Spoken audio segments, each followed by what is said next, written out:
kuhudumia. Mungu anakuja kubariki sana. Huyu ni mtumishi wa Mungu ambaye Mungu amemuita. Hivi unavyomuona ni mchungaji, ni pastor.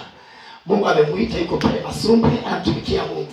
Na pale Masumbwe ana huduma nzuri sana. Na Mungu anaonekana kwa viwango vikubwa sana. Lakini liko jambo ambalo amehitaji tushirikishe, akushirikishe na wewe.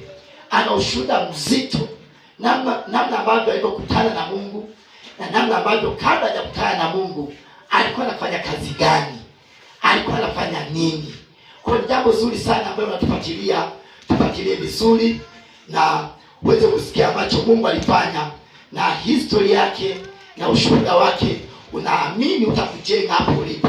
Ndio pastor, karibu sana katika channel zetu za Mkono wa Yesu na Tuhudumia. Asante sana mtumishi wa Mungu. Amen. Na wewe kabla haujaokoka ulikuwa unaitwa nani? Kabla mimi sijaokoka nilikuwa naitwa Kashinje Doto John. Kashinje Doto John. Yes. Mbona kama jina hilo linakuwa na ukakasi lilikuwa inamaanisha nini zaidi?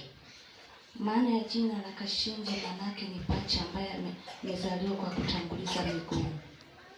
Maana ya Kashinje ni jina la mtoto aliyezaliwa mapacha aliyetanguliza miguu.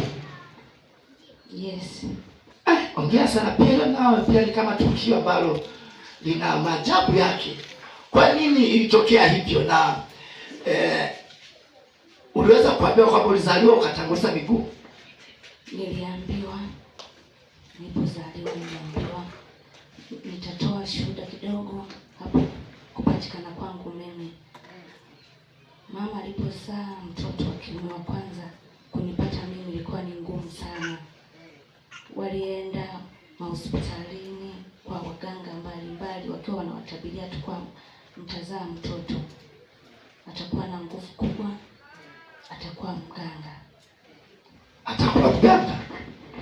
Yes. Wow. Mpendwa mtazamaji ambaye unatufuatia katika channel yetu ya Mkono wa Yesu na Tuhudumia.